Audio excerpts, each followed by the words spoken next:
Good morning, lovely students. So in my previous lecture, we discussed mainly about respiratory system. Okay, so हम human physiology के respiratory system को cover कर लिए हैं. इसके बाद से हम सर्कुलेटरी सिस्टम के बारे में डिटेल में पढ़ेंगे. ठीक है, उन लेक्चर्स से पहले मैं सोच रही हूँ आपको टॉपिक वाइज क्वेश्चंस डाल दूँ. So first most important 10 questions for respiratory system and for your competitive exams. Okay, so let's start our class. ये ऐसे क्वेश्चंस हैं जो जनरली बच्चे जिसमें कंफ्यूज हो जाते हैं. तो मैंने ऐसे 10 क्वेश्चंस की सीरीज़ ली है, 10 क्वेश्चंस की सीरीज़ में बना रही हूँ. तो आप इसको ध्यान से समझना और अभी यहीं पे आप मेरे साथ ही क्वेश्चंस को, टॉपिक तो आपने पढ़ ही लिया है, क्वेश्चंस को रिवाइज कर लीजिए. देखिए, ये सारे क्वेश्चंस आपके सभी कॉम्पिटिटिव एग्जाम्स के लिए इंपॉर्टेंट है. Okay, so first question is for a healthy person the tidal volume of lungs is. Okay, इस क्वेश्चन को पहले लगाने से पहले आप मुझे कमेंट सेक्शन में लिख के बताएंगे what is tidal volume. Okay, what is tidal volume मैंने ये पढ़ा है आपको. एंड अप्रॉक्सीमेटली एक हेल्दी पर्सन में 1 मतलब पर मिनट आपका कितना ml लंग्स में वॉल्यूम होना चाहिए आपका एयर का. Volume of air in a healthy person कितना होना चाहिए लंग्स में आपके, लीटर में होगा ऑब्वियसली. तो चलते हैं. Tidal volume of lungs is, ये होता है आपका approx 500 ml. Okay, so this is very very important question for all your competitive exams कि tidal volumes of lungs in man और अ हेल्दी पर्सन में कितना होता है. तो ये आप क्या आंसर करोगे 500 ml. Okay okay, so our second question is irregularity of breathing और एस्पायरेशन इज़. ये भी डायरेक्ट क्वेश्चन है. इसको एक और ऐसे भी क्वेश्चन आपसे पूछ सकता है कि पेनफुल ब्रीदिंग, सॉरी ये पेन सही से चल नहीं रहा है.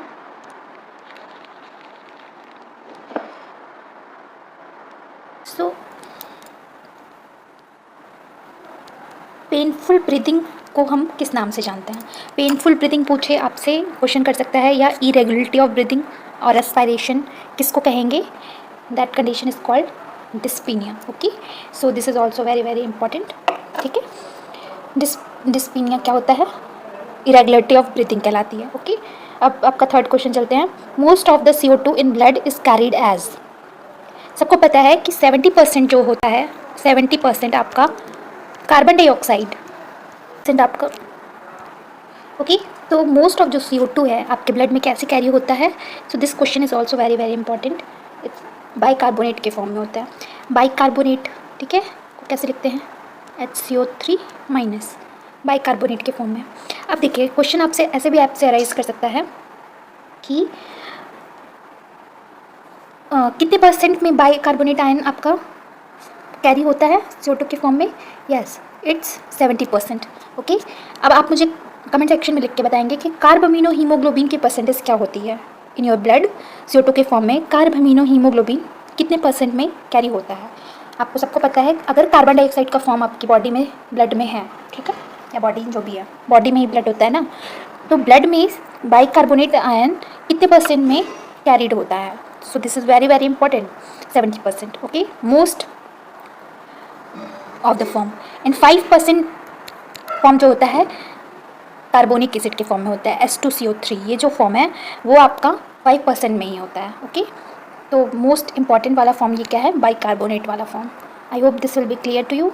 और आप मेरे प्रीवियस लेक्चर्स में पूरे लेक्चर को देखेंगे तो आपको ये चीज़ एकदम क्लियर हो जाएगी, क्योंकि मैंने बहुत ही अच्छे से आपको ये सब चीज़ पढ़ाई है. ओके, चलते हैं नेक्स्ट क्वेश्चन पे.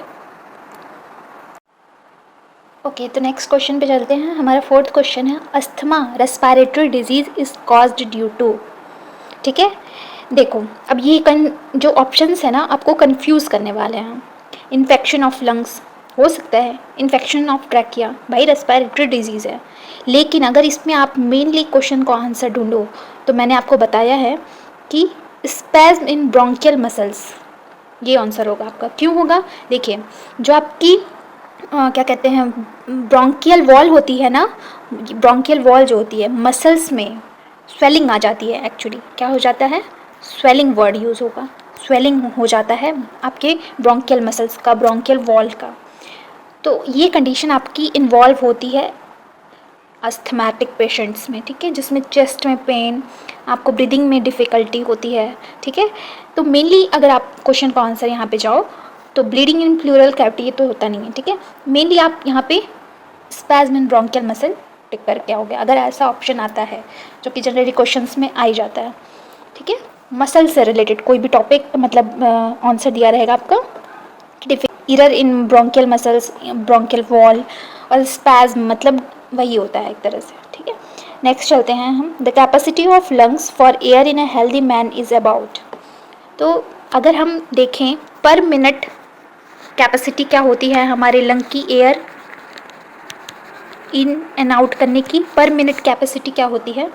Yes, it is 2000 to 3000 ml approx होती है, ठीक है। कितनी होती है पर मिनट की कैपेसिटी। लेकिन अगर हम यहाँ पे जाते हैं the capacity of lung for air in a healthy man is about, तो यहाँ पे आप आंसर क्या करोगे? Yes, it is approx 3000 ml, ठीक है। So I hope this will be clear to you कि क्या क्वेश्चन है, the capacity of lungs for air in a healthy man 3000 ml, ठीक है। ओके, नेक्स्ट चलते हैं हम क्वेश्चन। ये तो सब डायरेक्ट क्वेश्चंस के आंसर्स हैं, आपको दिमाग में रखना है। मैंने ये टाइडल वॉल्यूम का जो क्वेश्चन था वहीं पे बता दिया था, ठीक है। अब चलते हैं नेक्स्ट, आपका क्या है? Which of the following condition will shift the oxygen haemoglobin dissociation curve? Shift यहाँ पे कर लीजिएगा, शिफ्ट क्या वर्ड है? Shift, SHIFT,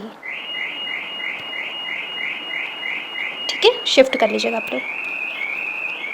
shift the oxygen haemoglobin dissociation curve to right in a Bohr effect. What is Bohr effect? ये मैंने आपको detail में पढ़ाया है, what is Bohr effect, okay.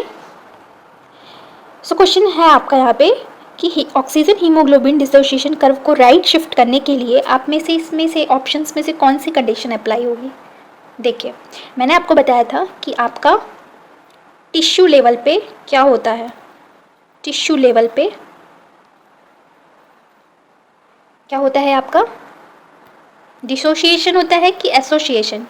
Yes, it is word is dissociation. यहाँ पे dissociation word use हुआ है ना, मैंने आपको बताया था। वहाँ पे क्या कंडीशन होती है डिसोसिएशन लेवल पे? डिसोसिएशन लेवल पे कंडीशन क्या होती है आपकी?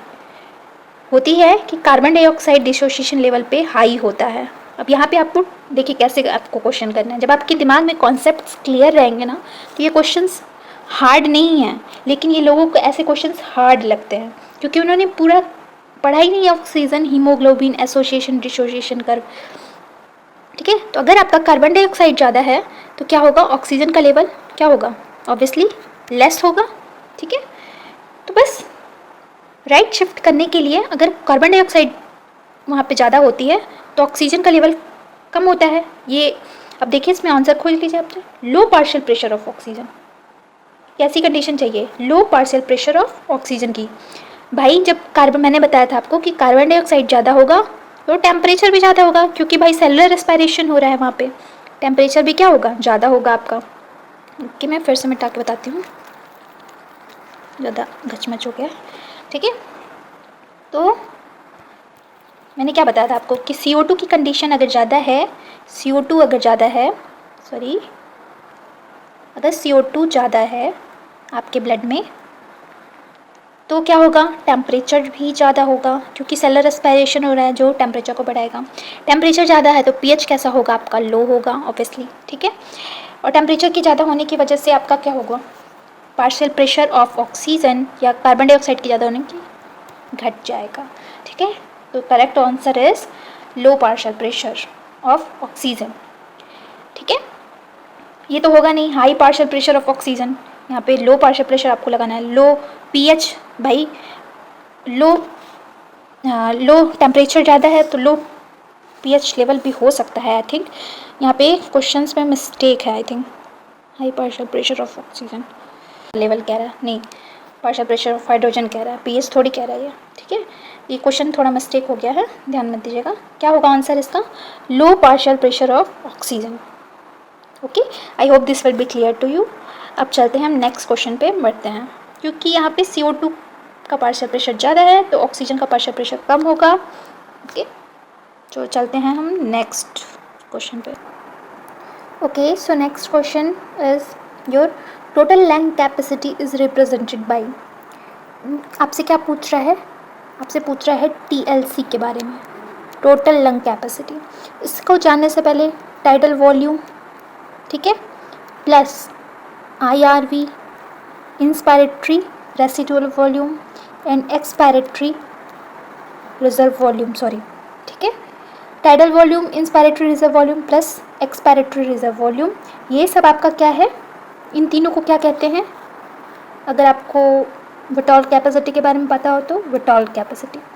विटॉल कैपेसिटी क्या होती है? Tidal volume plus IRV plus ERV। ये सब मैंने प्रीवियस लेक्चर्स में आपको डिटेल में पढ़ाया है। आप, मैं कमेंट सेक्शन में लिंक दे दूँगी, आप जाके वहाँ पे पढ़ लेना, ठीक है, कि विटॉल कैपेसिटी क्या होती है, IRV ERV क्या होता है, ठीक है।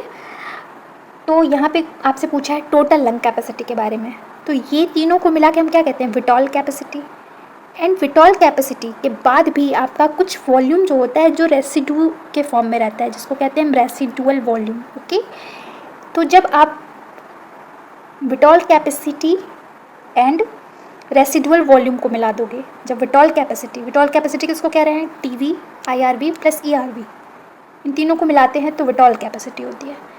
और रेजिडुअल वॉल्यूम जो बचा हुआ एक्सपायरेशन के बाद भी, मतलब जब टोटल अमाउंट ऑफ एयर आप एक्सपायरेशन के थ्रू बाहर निकाल देते हो, तो तब भी कुछ amount of volume of air बच जाता है आपके लंग्स में, उसको कहते हैं residual volume. So the answer is going to be क्या हो जाएगा आपका? Vital capacity plus residual volume. कहाँ आपको दिख रहा है? सेकेंड नंबर पे।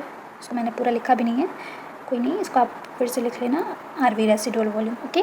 तो विटॉल कैपेसिटी बी आंसर आपका इसमें सही है, ओके। चलते हैं नेक्स्ट क्वेश्चन पे। सो नेक्स्ट चलते हैं हमारा हेरिंग ब्यूरर रिफ्लेक्स प्रिवेंट्स। आपका 8 नंबर का क्वेश्चन ये है। देखिए, हेरिंग ब्यूरर रिफ्लेक्स मैंने आपको लास्ट टॉपिक में ही पढ़ाया था।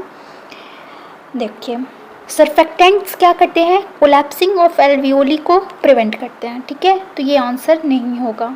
फोर्स्ड एक्सहेलेशन, ये भी नहीं होगा। डीप इंस्पिरेशन, इससे कोई मतलब ही नहीं है। हेरिंग ब्यूरर रिफ्लेक्स जो होता है वो बर्स्टिंग ऑफ एल्वियोली को क्या होता है?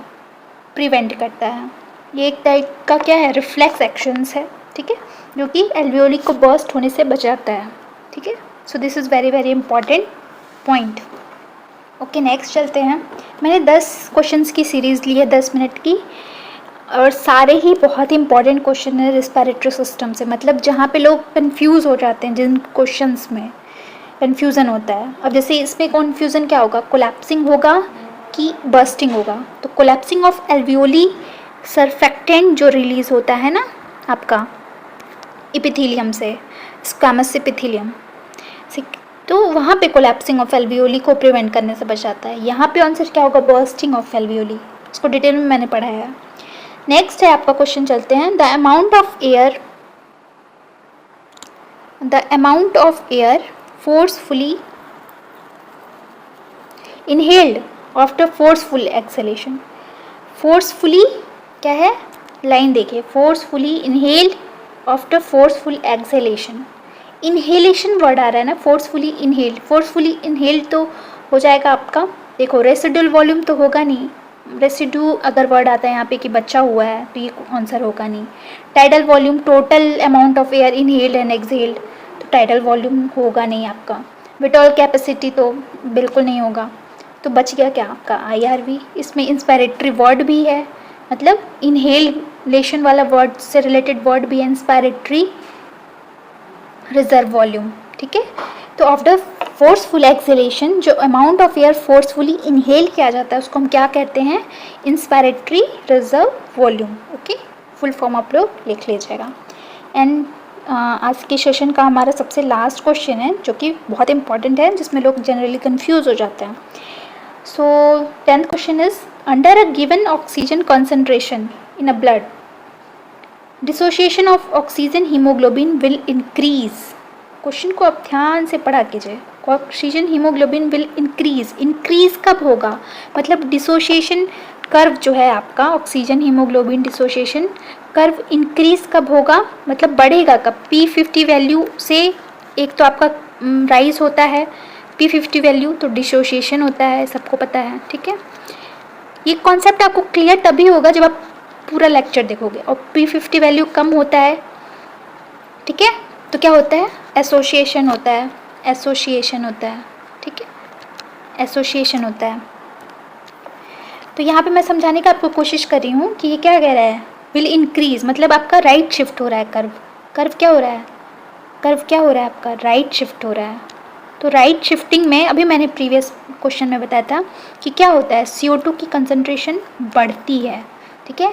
टेम्परेचर क्या होता है? बढ़ता है, ठीक है। तो टेम्परेचर जब बढ़ेगा HN की कंसंट्रेशन भी क्या होगी? बढ़ेगी, इंक्रीज होगी, ठीक है। तो अब देखिए ऑप्शन ढूंढिए आप भाई। H+N की कंसंट्रेशन बढ़ेगी तो pH क्या होता है? लो होता है, ठीक है। H+N की कंसंट्रेशन अगर अब बढ़ रही है, टेम्परेचर है ज़्यादा राइट शिफ्टिंग की वजह से, अगर आपके H+ की कंसंट्रेशन बढ़ रही है, इंक्रीज़ हो रही है, तो आपका pH क्या हो जाएगा वहाँ पे? लो हो जाएगा, ठीक है। तो यहाँ पे आंसर क्या जाएगा आपका? pH ऑफ ब्लड राइजेस, नहीं, pH of blood falls. This will be your right answer. CO2 concentration in blood falls. भाई H+N concentration बढ़ रही है तो CO2 घटेगी कैसे? बढ़ेगी। Free fatty acid concentration in blood falls, कुछ भी बढ़ेगा नहीं यहाँ, मतलब घटेगा नहीं, यहाँ पे बढ़ेगा। बस pH क्या होता है? घटता है, डिक्रीज होता है। तो pH ऑफ ब्लड क्या होगा? फॉल्स होगा। This will be your right answer. I hope आपको सारे क्वेश्चंस क्लियर हो गए होंगे। मैंने थोड़ा डिटेल में मतलब एक्सप्लेन करके ही चीज़ों को बताया है, और मैं 10 क्वेश्चंस आपके जो मोस्ट इम्पॉर्टेंट हो गए, जो जनरली जिस पे स्टूडेंट्स का ध्यान नहीं जाता है, जो आपके क्वेश्चंस बन सकते हैं कॉम्पिटिटिव एग्ज़ाम्स में। एक तो होता है रिवीजन के लिए, और रिवीजन वाले टॉपिक सारे स्टूडेंट्स पढ़ रहे होते हैं, लेकिन कुछ ऐसे क्वेश्चंस होते हैं आपके जो आपके कॉम्पिटिटिव एग्ज़ाम्स के लिए बहुत इंपॉर्टेंट होते हैं और हार्ड होते हैं। उसमें बच्चे क्या होते हैं? कंफ्यूज हो जाते हैं और उस क्वेश्चन को छोड़ के या तो चले आएंगे या तो गलत करके चले आएंगे। तो आप ऐसा काम ना करें, इसके लिए मैंने ये सीरीज़ शुरू की है 10 मिनट्स की क्वेश्चन आंसर सीरीज़, ठीक है। तो इस 10 मिनट की क्वेश्चन आंसर सीरीज़ में ये फर्स्ट पार्ट था आपका रेस्पिरेटरी सिस्टम का। इसमें देखती मैं और 10 क्वेश्चंस लाऊंगी 10 मिनट की सीरीज़ में रेस्पिरेटरी सिस्टम से ही रिलेटेड। किससे रिलेटेड? Respiratory system. और जो मैं टॉपिक्स अब आगे पढ़ाऊंगी जो कि आपका है सर्कुलेटरी सिस्टम से रिलेटेड पूरा टॉपिक। अब मतलब सर्कुलेटरी सिस्टम आपको चैप्टर स्टार्ट करना है, जो कि ह्यूमन फिजियोलॉजी के चैप्टर्स में जनरली रन किया जाएगा, ठीक है। तो मिलते हैं next 10 minute series question answer series में, ठीक है। Thank you.